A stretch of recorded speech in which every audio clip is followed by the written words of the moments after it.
Hey, everybody. Welcome to this episode of Next Level Healing. I'm so grateful today to have an amazing guest with us. Her name is Nancy Rynes. She spent the first part of her life as a scientist, science writer, and corporate trainer. She was aligned with the standard skepticism prevalent in so much of the scientific community, which we've talked about here on Next Level Healing, until her life-changing bicycle accident and near-death experience, also known as an NDE. Now, Nancy is an avid spiritual seeker as well as a practitioner of compassion, kindness, contemplative prayer, and present moment awareness. Drawing on the transformational wisdom she learned during her NDE, she integrates the teachings of love, compassion, kindness, gratitude, and joy that form the foundation for a peace-filled, meaningful life. Her books include Awakenings from the Light, which is fabulous, Walking in the Light, and Messages from Heaven. She's been featured on the Today Show, Netflix series, Surviving Death, and so many others. Welcome to Next Level Healing, Nancy Rynes. Thank you so much for inviting me into your little space here. I'm really looking forward to our talk today. Me too. Your story is extraordinary, and oh my God, there's so many gifts in it. There's so many takeaways. I know you've told the story a million times, but it's the most riveting story. And one thing that I find so amazing about it is when you look back on it as horrific as it was, it's almost like the universe created this for you with your agreement to facilitate your personal growth. So I'm so excited to dive into all this. Would you tell our listeners what happened to you? You were out for a bike ride one day. What happened? Yeah, this was actually about 10 years ago now. It's been a whole decade. And I just was out for a bike ride in Colorado, and the weather was perfect. It was a beautiful day, so people don't have to worry that it was snowy or anything. Colorado can have absolutely stunning winter days. So I was out for a bike ride, and I got about half a mile from my house and went into a traffic circle. Now it was kind of a brand new traffic circle that they had literally just put in a few weeks prior. So everybody was still kind of trying to figure out what to do in this thing. And it was very tiny. It wasn't like this big, massive thing with a bike lane and stuff. It was very narrow. And I was trying to figure out how to navigate it because there was a bike lane coming in, which is where I was, and a bike lane on the other side, but I had to merge with traffic in order to make it through. So I did that. It was fine. The guy behind me was fine. He stayed back quite a bit. But there was some people coming in, a couple of different vehicles coming in on my right on a separate road that was coming into the traffic circle. And at first I thought they were going to stop because that's what you're supposed to do, when you come into one of those things and there's traffic in the circle. But that lead vehicle was a very large SUV. It was a big full-size SUV, and she didn't stop at all. I didn't know at the time what was going on. I found out later she was texting while she was driving and trying to navigate. And so she drove right through that intersection and hit me. And I couldn't really get out of the way. I know a lot of people have, said, well, why couldn't you get out of the way? Well, I've got a guy right behind me in a vehicle, and there's nowhere for me to go. I have got zero maneuver room. And what's amazing, and so stories, it's almost happened like in slow motion. I mean, the details that you remember of this, even though, your very life depended on every move that you made. Yeah. But the detail that you remember it with, and looking through the windshield and seeing this woman texting, like going, hello, do you know that I'm here? Right. Yeah. And that's I think in hindsight, a lot of people have said, well, I wouldn't want to remember any of that stuff. But I'm glad that I did, because it meant that I was absolutely conscious through the whole thing. Because if I hadn't been awake and conscious, I wouldn't have survived. It was because I was awake and able to do some things to save myself that I'm here. But yeah, I remember there's only one part that I don't remember. And it's how I got up on the hood of her vehicle. That's the only part out of this whole thing that I don't have a memory of. I remember I was trying to push off her vehicle with my hand. How I thought that was going to make a difference, I don't know. But, I was trying to push off her vehicle with my hand. And then the next thing I knew, I was up on the hood looking in through the windshield, like eye to eye with this woman. Well, eye to phone. She was busy on her phone. Wow, I can't imagine what the thoughts must have been in that split sec. No. Hey guys, studies are showing that 68% of people that watch podcasts regularly don't click the subscribe button. Do me a huge favor. If you like this content, click subscribe so other people know where to go for the cool stuff. Thank you. Her kids in the back seat of the thing saw me.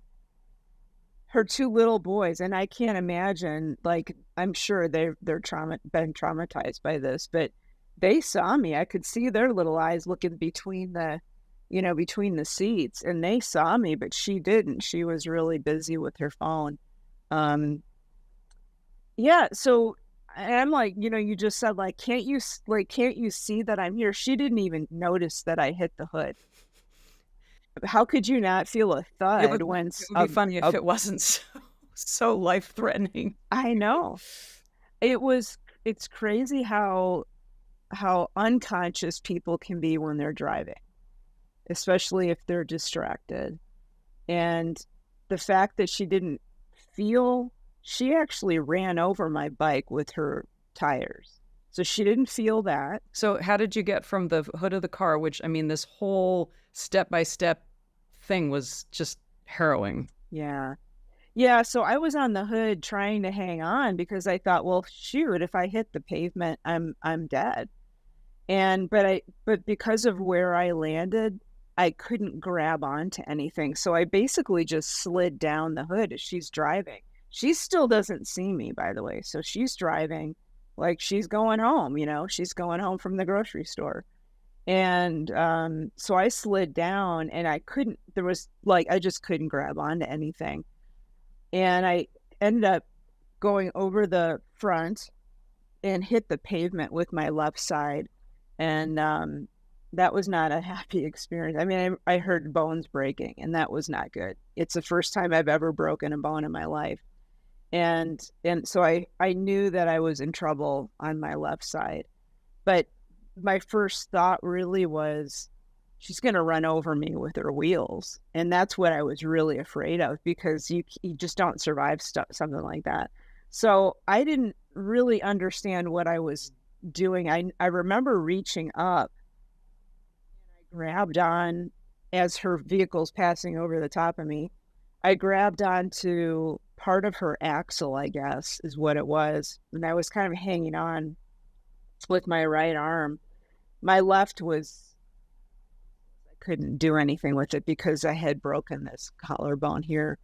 But I was hanging on with my right hand. And then I had a little bicycling backpack on that had, my extra clothing in case it got rainy or something. And so the chest strap for that was here, and it caught on something. I don't really know what, but I remember it being caught on something because it was kind of lifting me up like this. So I was caught via the backpack, and then I was hanging on. And I knew that there was a good chance, because she's in a turn here. So she was going to run over me. And I knew all this. I'm like going through this in my mind, like, if she turns, I'm going to get run over. So I was doing the whole Indiana Jones maneuver underneath of there without, any of the padding or anything. And that's when I noticed something very weird. So this was the first weird thing that I noticed that I couldn't explain. I noticed that my consciousness was in two places at once. And during the accident, I'm thinking to myself, this is really bizarre. No one's ever really told me that this could happen. What the heck is going on? So there was a part of me I call it the human level of my consciousness that was still experiencing the accident in my body. And that was survival mode. That was, fight or flight, the whole thing. And it was focused on just remaining alive. Now, the part of me that was outside of the whole accident, it wasn't just outside of my body, it was outside of the whole accident, like, I don't know, 50 or 75 feet away, something like that. And I noticed that part of me was very calm, very focused, very centered, and very loving, positive kind of vibe. And it was sort of that, I knew it was me. I knew it wasn't somebody else that I was seeing. It was me, because I was seeing the thing happen from 2 vantage points, which kind of freaked me out at first, because I had never heard of anything like that happening. So that part of me that was outside, I now know is, like my soul consciousness or higher self. And it was really trying to talk the human Nancy through the accident, and trying to just keep me calm and keep me safe, however safe I could be while this whole thing was unfolding. So it was very like you would be speaking to maybe a wounded puppy or something, very calming and soothing kind of tones. But human Nancy was freaking out, like, how this would be. So there was a little bit of a back and forth there until the accident stopped. So there were bystanders that stopped her from continuing. Otherwise, she would have just driven It off sounds with like me. in your book that there was a truck. Did a truck? Yeah. And I mean, I can't imagine in the 50 feet that this woman was dragging you that somebody had the wherewithal to mentally think to pull in front of this vehicle to basically save your life. Wow. Yeah, he was, I think he didn't think. I think he just reacted. So he was in a gray Toyota truck behind her. So he was following her into the traffic circle, saw what happened. Immediately he drove up on the grass around, because this traffic circle was paved, but there was grass at the sides of it.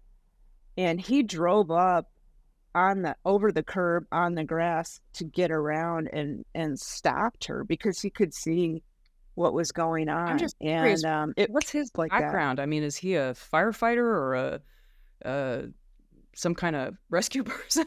That's an amazing thing for a bystander. Yeah, I never was allowed to talk to him. Oh. Some of the people that were there didn't want, they talked to the police, but they didn't want any interaction with, either me or the woman that hit me. So I don't know his background. He acted like, a first responder. I just don't know.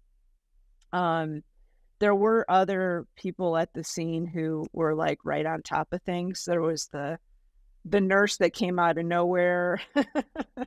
And the guy that was in the little car behind me, as I was entering the circle, he was a trauma physician. So he was on his way to work, and he was just right behind me and saw the whole thing. So he took care of me in the ER the rest of the day. And, but that trauma nurse was, I still don't know exactly what to make out of it. I keep wanting her to be like a real human being, but I really don't think she was. I'm open to either, but this woman came out of nowhere.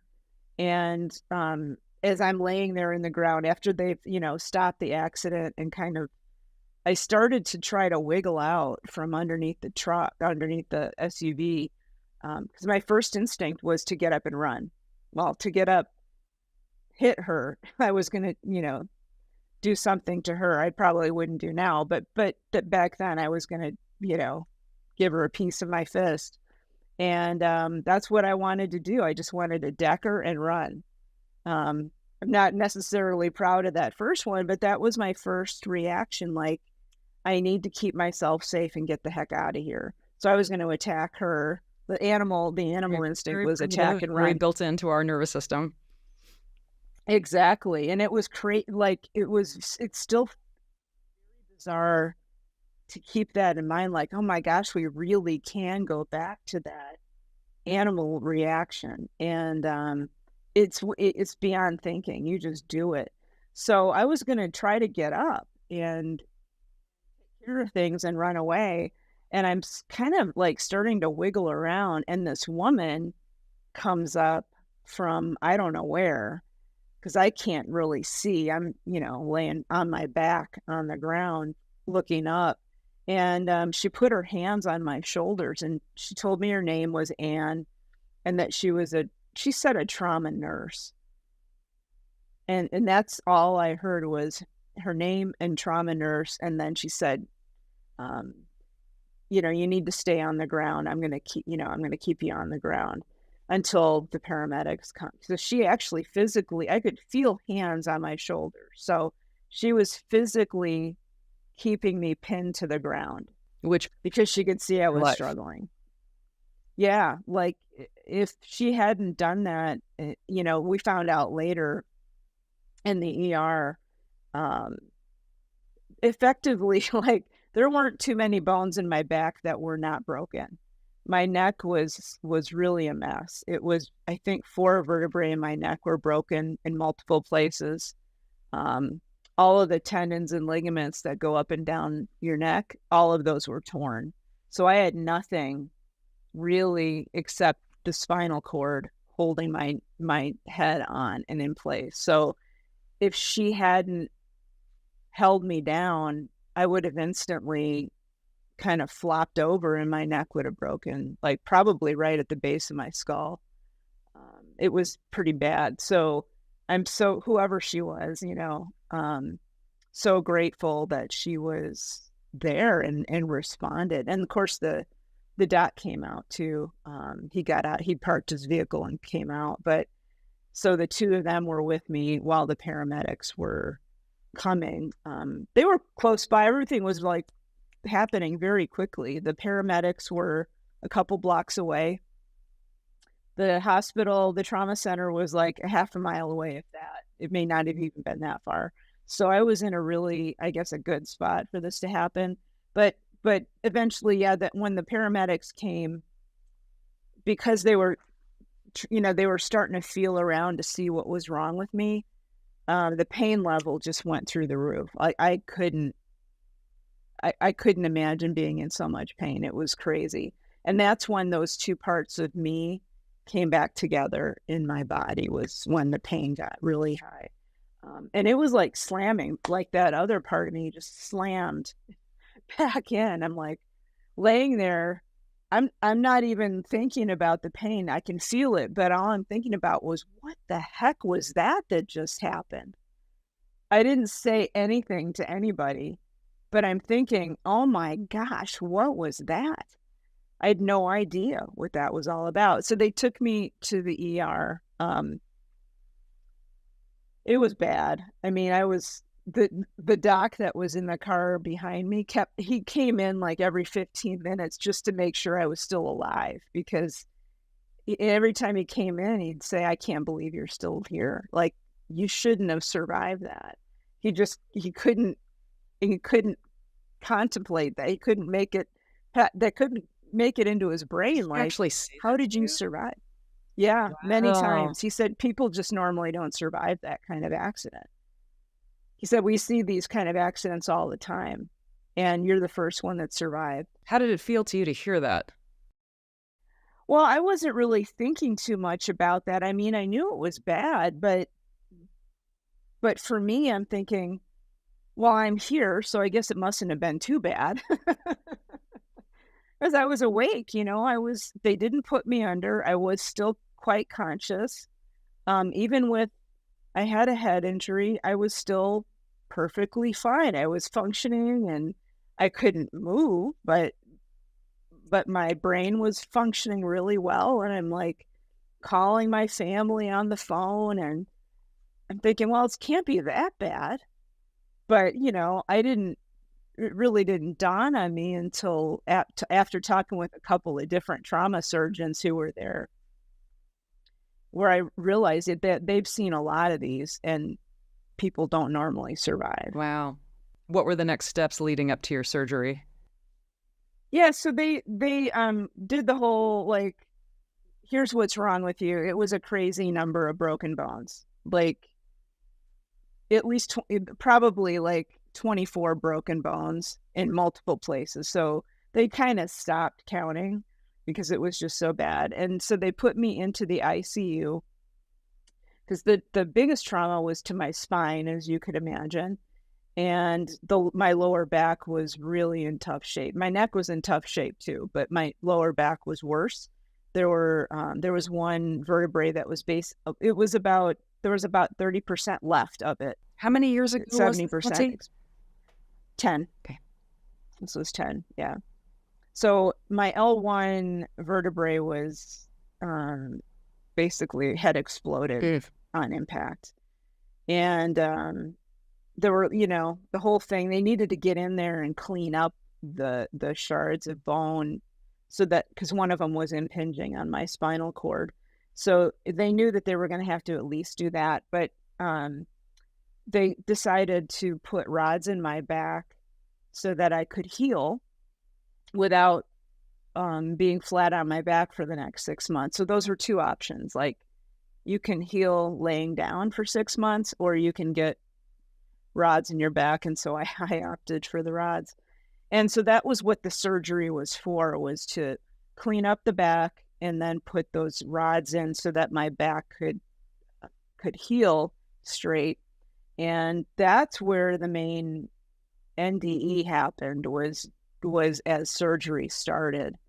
And I was really, if you've read in my book, I was really freaked out about the surgery. Like, I knew I needed it, but I was really not feeling good about this in my heart. I was really terrified of it.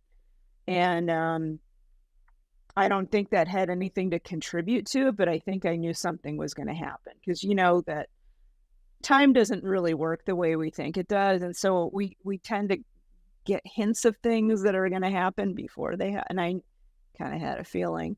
But they brought me in and to the OR fully conscious, which again, like, why do we need to do this to people? But they did. And so they started to give me the anesthetic, the general, which was an injection. And I kind of drifted off. And instead of, like, I've had surgeries before, and usually it's like just sort of like being in a gray fog, and then you wake up in the recovery room. That wasn't what happened here.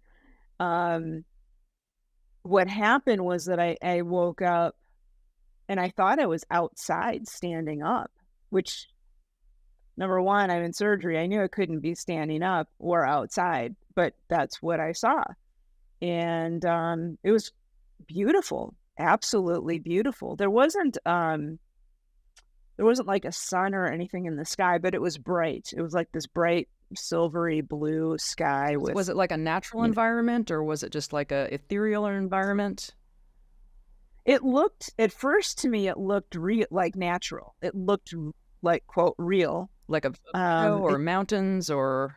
Yeah, it was a meadow, beautiful flower-filled meadow kind of on the side of a hill with these mountains in the distance, and sort of this kind of gauzy mist, with the mountains. It sort of looked like pictures I've seen of Scotland or Ireland or something, like those low hills. And 10 years, and how clear a memory is that for you? Absolutely perfect. Like, yeah, I can still see it just as if it was yesterday. What struck me, though, was that beautiful blue sky, because we don't have anything here like that. That was the first thing I noticed that was different, because it wasn't blue like our skies can be. It was like a light blue, almost like a silvery blue. It was metallic almost, and sort of glowed, which I thought was a little bit odd. But at that point, I figured I was just hallucinating. So I thought, not a big deal. It's whatever it is. How are you feeling at that moment when you're seeing this gorgeous environment that it's felt odd, but it felt beautiful? What was the feeling that you had at that moment?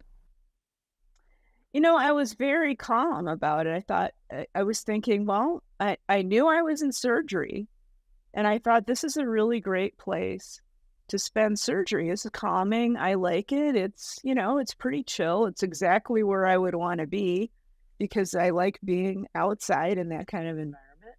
So I felt like I didn't feel concerned about what it was. I just assumed it was some kind of a dream or a hallucination that was pretty lucid, but I wasn't really concerned about it right away. And I started to get concerned when I began to feel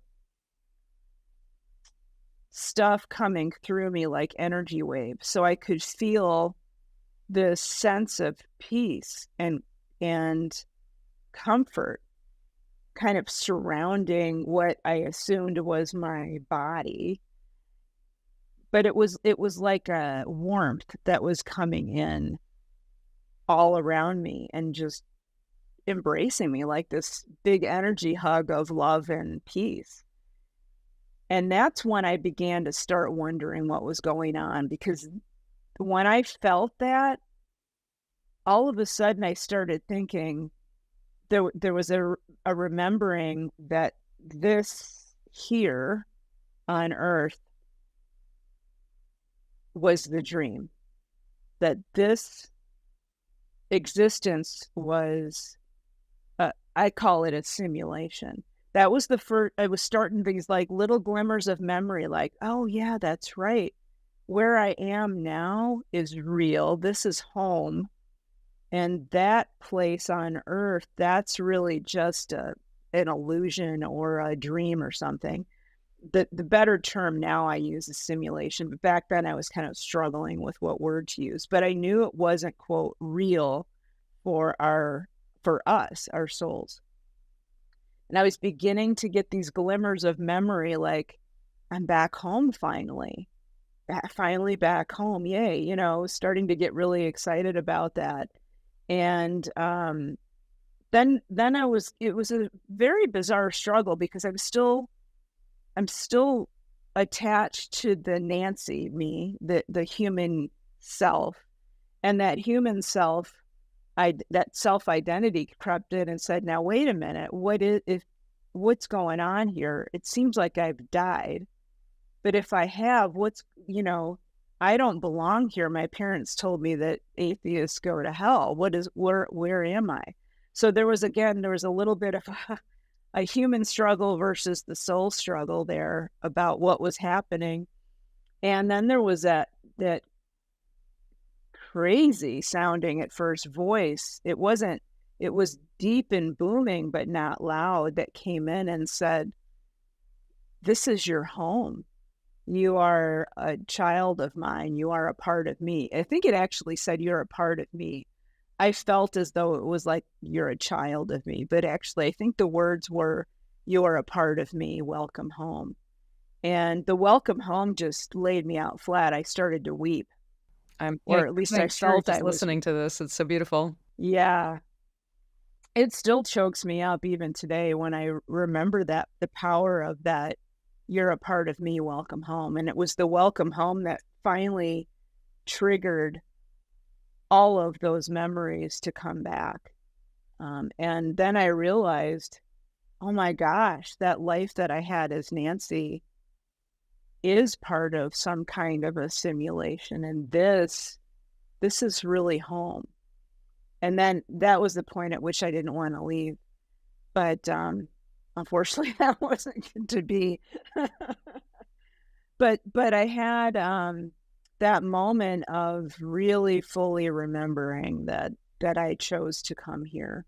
I didn't want to realize that I chose to come here, because then that means that I chose all of this. But I'm fine with that now. But at that time, it was a real struggle. And I had, I had a teacher come up to me, somebody that looked like a woman, although later she basically said, this is just a cloak that I'm wearing to make this interaction with you comfortable so that you have somebody you can relate to. She said it's a what did she say? It was an incarnation that she had used sometime in the past when she was, on Earth, but it wasn't her true self. But she wore that cloak of a human personality or persona just so that I wouldn't freak out. And it's kind of hard to just like have a conversation with the air, but so it makes it easier when you got something you can, communicate with. But she ended up being my teacher for what felt like, I don't know, like 2 or 3 months. That's how long it felt like I was there. Just with all of the things that we did, everything that she taught me. I went through a life review. I didn't know that's what it was at the time, but that's what it turned out to be. What was that like for you? And at first it was pretty harrowing, but it was really and truly, I would say probably the most transformative part of the whole experience when I look back at it in hindsight. It was,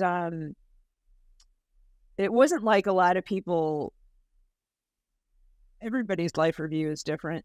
Mine was on a pond up in the mountains, and I got to see all these they look like little videos floating on top of the pond. And when I would focus on one of those little vignettes, which were a part of my life, I was sucked back into that memory of my life, but not just from my perspective, but from the perspective of everyone else I was interacting with too.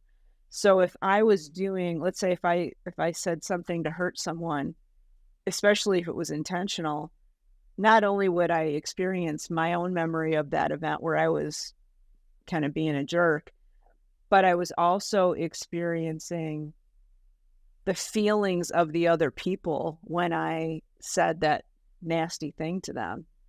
And that's the complete 360 view of an event and a view of my actions was completely transformative. That right there changed my perception of us, of our connections to each other, of how we interact, not just on a verbal level, not just, with physical, but there's also an intention energy that goes along with it. That's at the spiritual level.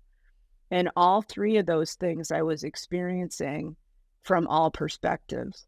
So it was like the big aha moment of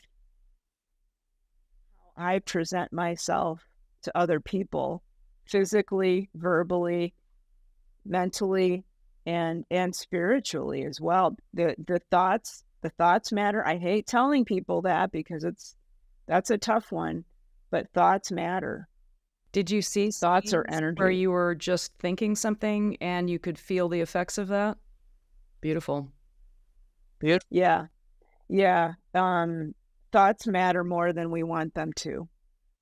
We want to think that they're all just stuck in our little brain, our skull here, but it's an energy form that goes out from you. Good news, bad news, isn't it? I mean, the bad news, we're unconscious and we're sending out negative stuff, then that haunts us and the whole world.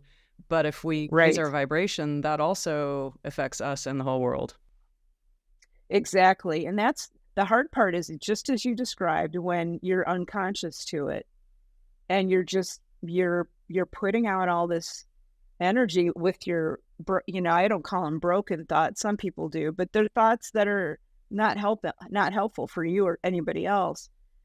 It's when you start to wake up to that. That's the true awakening, is when you wake up to your presence on this planet, in this world, in this energy system, that you absolutely have 100% control over it. Doesn't matter what's happened to you in the past or what's going to happen in the future.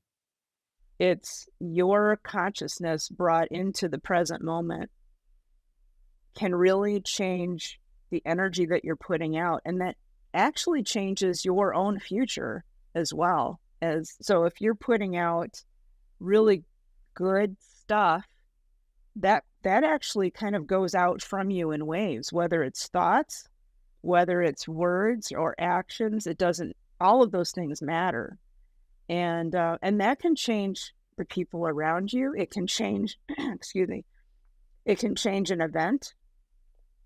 It can change how people interact with you. I mean, I've seen this happen in my own personal life where if you just change the energy you bring to someone, their entire demeanor can shift. Either way, I use it for the good now, but if someone's angry and upset and you just come in and you're just projecting love and acceptance, it can really change how they're interacting with you. It completely deflate the situation. But that's important. It's tough. I tell my students that, that's kind of the holy grail is getting your thoughts in line with everything else. But it's super important. It's nothing that I would recommend people go after right away. It's easier to start looking at your actions and your words because those are obvious. And then when you get comfortable with that, start going after what's between your ears here. But it's super important. Yeah. So tell us about the communication with this spirit guide, because it's very funny in the book. You say when you had to look for words, she'd kind of get annoyed and like, oh God, do I have to dumb it down that much? And that's really what it was. Most of the communication, I call it beyond-telepathic. It wasn't just thought, it wasn't just thought going back and forth. It was everything. It was multiple layers of communication. There were thoughts, there were feelings, there was almost history at some point. All of that was just communicated in an instant without using words. There were times when, because when you're in an NDE, you're not fully dead. You're still attached to this human self. You still have some of those human filters in place. And there were times when it became very tiring or difficult for me to understand that it was just too much coming in. Sort of like you can take being hit with a fire hose for a little while, but then all of a sudden you're going to get blown away. And there were times when it would just be too much. And that's when my teacher, she actually kind of just did the roll her eye, like it's almost like a teenager. Oh my God, I can't believe I have to do this. But she started to put all that into words. Now, words are great, but they don't have the levels of content that come with that beyond telepathic communication. So there wasn't the history, there wasn't the feeling, it was just words. So it was kind of funny in hindsight that she'd actually sometimes put her hands on her hips and be like, gosh, I can't believe that I have to do this. You should be past this by now. Have your beautiful angel guide rolling her eyes and going, oh my God, do I have to explain it this way? I'm sure if I look back at my life, I'm sure many of them were like, oh man, we have to help her out again. Right. We can all say that because our level of understanding from the time that we're born to the time that hopefully we've learned a few things is a big journey. Yeah. And, I've been in some pretty tough spots in my lifetime. And in hindsight, I can see where I call them my team, whether it's a team of angels or just guides or whatever.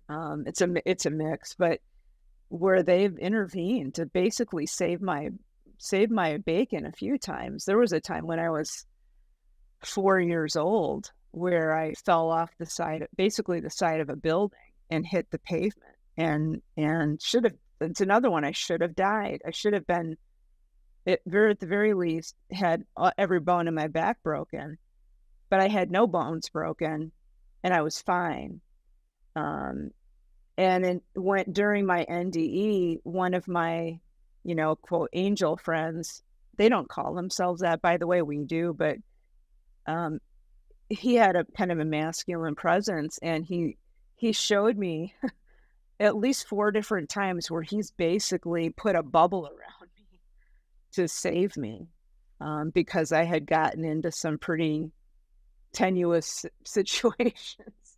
So they can do that, and if they have a specific level of ability, they can step in and really literally put a bubble of energy around us to save us. So he had to do that a few times with me. But Why did you realize that you had chosen this and that if there had been earlier spiritual learnings that perhaps this situation was avoidable? yeah, that's a good point to bring up. So there was a point relatively early on in this experience where my teacher was telling me that I had chosen this life. Not necessarily every little, it's like people get a little confused about that. It's not like you plan out every little thing. That's not how it works. It's sort of planned out in large, uh, kind of at a high level. I want to experience this, and this, or I want to do this, and this. Um, One of my agreements with my team and source was I wanted to experience separateness and being a non-believer. That was one of the things I actually wanted to experience. I wanted also to experience being this scientist and coming to all this from a scientific mind, but I wanted to come back to a spiritual focus later in my life and really merge the two. And there were, I think, 3 spots in my life before this accident, 3 spots prior where my guides or my team was going to help me try to make that transition back to a spiritual, actually more of an integrated view of life, spiritual with scientific, Yeah, they so don't have to bringing, be mutually exclusive. It's wonderful how they really support each other, yeah, and there's some great evidence, yeah, so much great evidence emerging on this. Uh, yeah, if you haven't yeah, come across Mark Gerber yet, he's been on my show, and I'd love to turn you on to him. But he wrote the most amazing book where he brings these two together, showing how spirituality and science actually totally support each other. yeah, they do. We've put them into separate boxes, but they really don't belong in separate boxes. They're really kind of two parts of the same whole. Um, so I blew past those first 3. I was so engrossed in being a scientist and an atheist that I just kept pushing those experiences away that really should have turned me, that were I should say intended to turn me back toward a more integrated view. And one of them was my dad. When he passed away, I had a shared death experience with him. At the time, I didn't know what to call it, and I made note of it, and then I just sort of like tried to forget about Would it you tell later our listeners because about that story? Because it's a beautiful story. yeah, so it was kind of, there were 2 parts. There were really a couple of parts to it.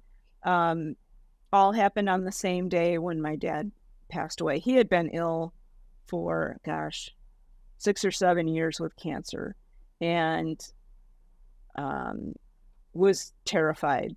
He was absolutely terrified of death.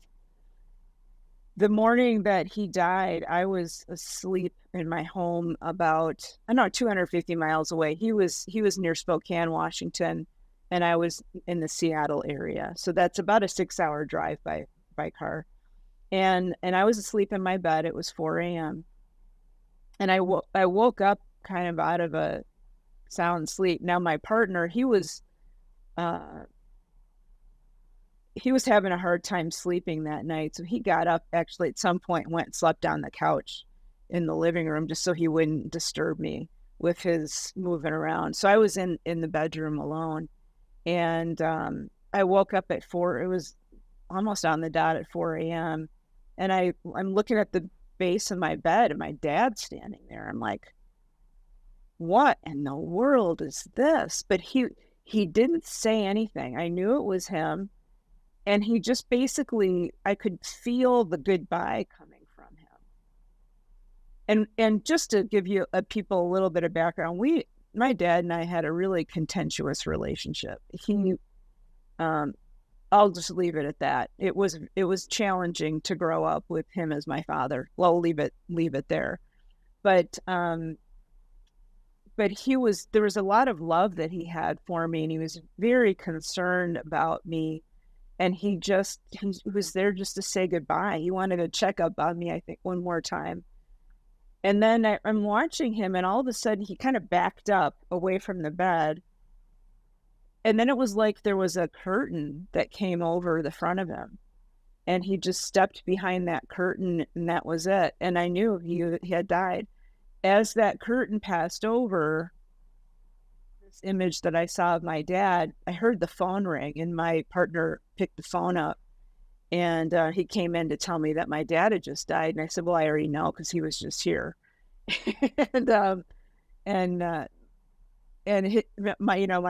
My partner's like, what? Because he was an atheist too. I was kind of a freaky person for him to be with back then, because I'd have strange things happen. And this was probably one of the strangest things. And he just couldn't deal with it. So anyway, we packed up. We drove over to my parents' house. By the time I got there, it was, quite a bit later. It was almost noon, somewhere between 10 and noon. I don't remember. And as we walked up to the front door, now I knew my older brother had been there with my dad and mom, and my mom was there, and that was it. So we walked up to the front door, and I just started to hear music, like this unearthly, beautiful music. It was like a million angels singing. That's the only way I can describe it. There was no musical instrument except voice, or what sounded like voice. And it was this joyous, peace-filled, welcoming song. Just amazing. And I turned to my partner. I don't want to say his name because I don't want to out him, but and I said, do you hear that? And he's like, what are you talking about? He didn't hear a thing. And I just, I tried to not hear it, but that's all I could hear was this music. I couldn't hear anything else. So I put my hand on the door, opened it up, and it was like this whoosh of even bigger music. I walked in. They had taken my dad, to the funeral home already. But my brother and mom were there crying. They had not played any music, no music on the stereo. It was just that spiritual music that I was hearing, that, what I call the music of heaven. It's actually like, that's the first time I heard it. The second time I heard it was during my own NDE. And then I knew what it was that I had heard with my dad. Can you talk a little bit about it's so beautiful the role it played in your NDE? And then I know you said when you came back to Earth, it was like you couldn't listen to regular Earth music anymore because it was just a cheap cartoon by comparison. Yeah, I still can't. It's been 10 years. I can't listen to classical because it's close enough, but it's like disharmonic. It's not right. It's too close, but it's not right. I can listen to, for maybe 10 minutes at a time, something really unusual. But I really don't listen to music anymore. So that's the hardest part of all of this, is having lost my love for music. I just can't, it just isn't there for me anymore. But, a lot of really cool things have come out of this, though, like just being in that level of awareness that I had during my life review. That is invaluable to me because that's completely changed my life. So for our listeners who would like to just taste the goodness of that delicious place in alignment with source, or what do you like to call it? I don't know that I necessarily have a term for it. Sometimes I'll call it just, walking in love. or, being in alignment completely. Present moment awareness, if you want to just talk about the awareness part of it. But it's literally being, Jesus talked about this a little bit, being of this world or in this world, but not of I it. quote that And all the time. I love that quote. it's perfect. That's exactly what I'm talking about here. It's learning how to live here and be happy here, but not be attached to all of this drama and stuff. Being able to, you've reached a level of self-awareness and just awareness of who you are. You're not just this, you're an eternal spiritual being. Well, he also, Once you embrace that, yeah, he also said it's like, God is within, right? exactly, And he said that exactly. we would do greater things than he did. So it seems that it's a pretty clear message to go within. It is, it is. And a lot of people aha moments and live that way quickly with some kind of an awakening event. But even for me, it took a lot of effort to be able to live that way every day. I had that awakening event, but then I had to learn techniques that would help me just be that way all the time, walking in love all the time, making decisions based on love and not fear. Being able to see, it's bizarre, but in a good way, being able to see all of the energy involved in a situation. So if there's an argument going on, not only hearing the argument, but also seeing the energy involved from the different people involved in the argument. That's very interesting to see the world at the level of energy, not just stuff. It's like in the Matrix movie when they're seeing all the numbers going on the screen. That's what I'm talking about. It's being able to see the energy flowing from person to person, and to some extent being able to interrupt it if needed, or change it, or bring something different to it.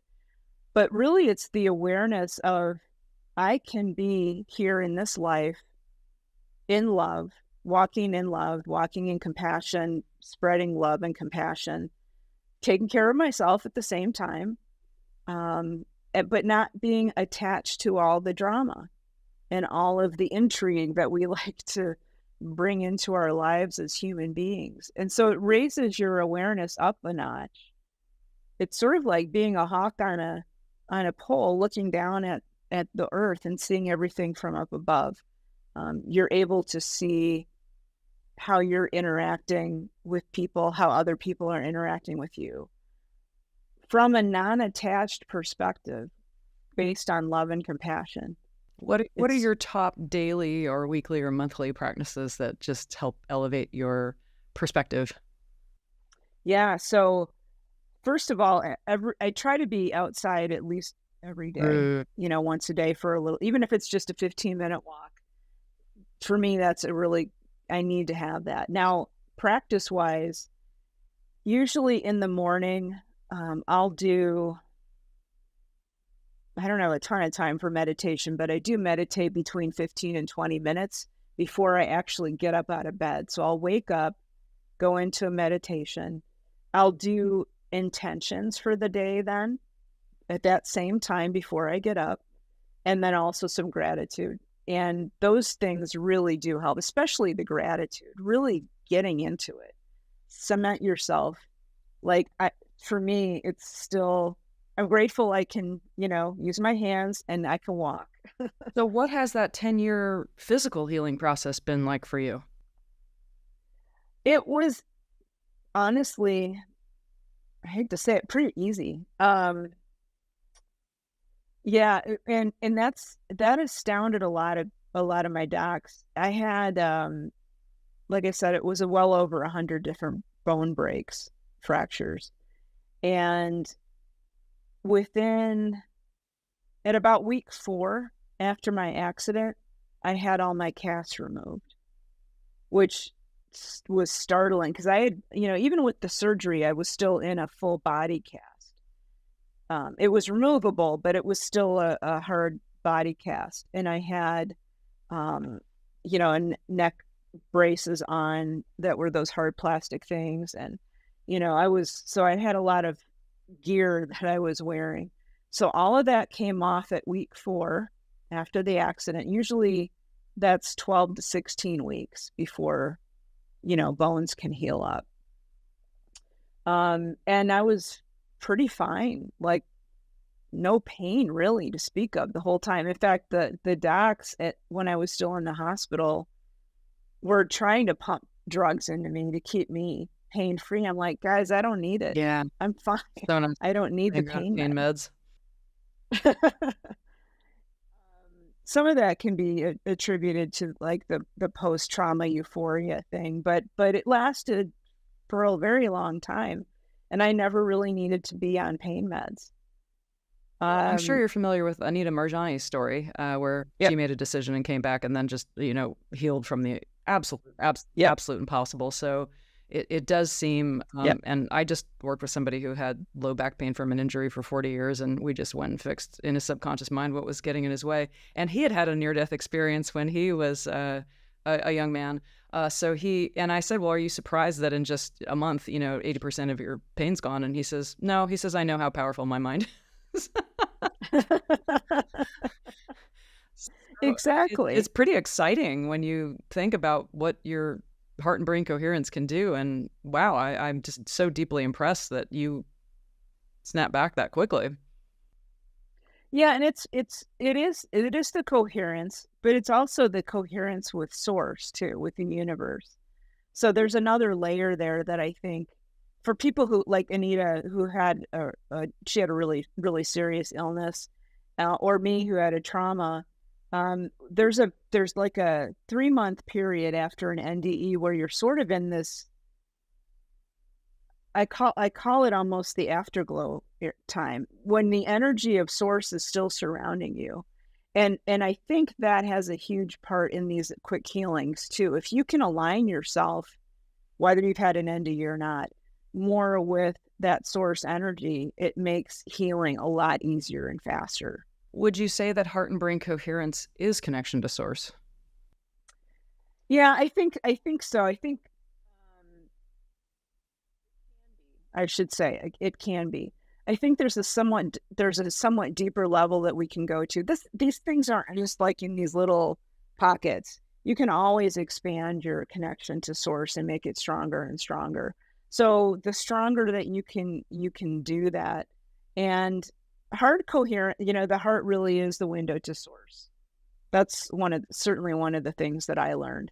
It isn't this is important, but the heart is really the window to source, or the direct channel to source. And the more that you can go into that heart space, and some of the things that I teach my students, or the things that I did right away, was to, like, even for 15 minutes, if you can just bask in the feeling of deep gratitude, doesn't matter what for, but if you can just sit in that space of gratitude for 15 minutes, it completely, over time, it will change the way that you show up in your life. Or if you can do that same thing, but staying in a state of love. So I've had people who don't feel like they have any love in their lives. And this is a really good exercise if you don't think you do. If you've got a pet or anything, well, a lot of people will have pets. Think about your pet and how much you love your pet. And just instead of thinking just about the pet, think about the love for the pet and bask in that love for as long as you can hold it. Most people can only start with a few moments, but the more that you can get into that feeling state of love, you're going into your heart space, and that's that connection to source. At first, it challenged me to go there, but now it's super easy, and it can completely change what I'm thinking and feeling in any moment if I just take a moment to go back to that love state. Beautiful. I once, Yeah. my meditation teacher once said to me years ago, he says, Tara, because I was, I don't know, complaining about this, that, or the other thing. And he said, do you ever wake up just grateful for your breath? Yeah. Yeah. So, how do people reach out to you? How do they find out about you? How do they stay in touch with you? What are your best resources for that? And we'll, of course, list So them people, on the page when we publish this. yeah. Yeah, the best place for people to get a hold of me is on my website, and that's nancyrynes.com. And you can sign up for my email blast that I send out about once a month for any updates, and any, talks that I'll be giving in the near future. I've got, anything that is coming up will be on my webpage, so you can take a look at that. And that also has links to some of my online courses too, if you're ever interested, anything like that. But that's the best place to get a hold of me. Fantastic. And just so our listeners know, it's Nancy, Nancy, Rynes, Rynes.com. And her book, Awakenings from the Light and Walking in the Light and Messages from Heaven, are all wonderful. And I love that she reads them because it's always nice to get the feeling of the author in there. Nancy, you loved for this not to be called the afterlife. Can you comment on that? Yeah, there's a couple of comments that I have about that. This is actually what we're in right now. Is we think of it as life, and it is. There's an aspect of life to this, but it isn't all there is. My team likes to call this a near life experience, by the way. I love I that term. love So I that. call this is the near life experience. But our existence is really much more than this. The existence of our souls is much bigger, more certainly grander, and obviously eternal than we can imagine right here on this planet. But it's, this is really not all there is. That's why when we go home, I call it home. When we go home, that's not the afterlife. If you say that to anybody there, they're like, "What are you talking about?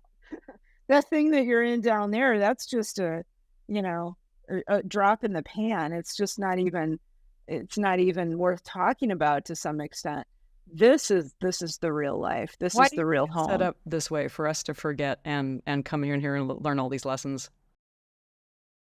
Yeah, I know. That's a talk that I'm going to be giving here in a few weeks, by the Oh, way, good. um, down here in Phoenix. But I don't know. I think I wish I had the full answer. For me right now, what I'll say is I think it is. It's sort of like it sort of is a classroom for many of us. For others, it's I think just an experiential place. But for some of us, it is really a classroom where we can learn things that we can't necessarily learn if we're just in a quote non-physical form in that other dimensional space of home, because that truly is a different dimension. It isn't a physical dimension. It's different from this. And so there are things that we can learn about ourselves, each other, source here in this quasi physical realm that we can't uh elsewhere, in another dimension. I've heard a lot of people wonder if this is some kind of a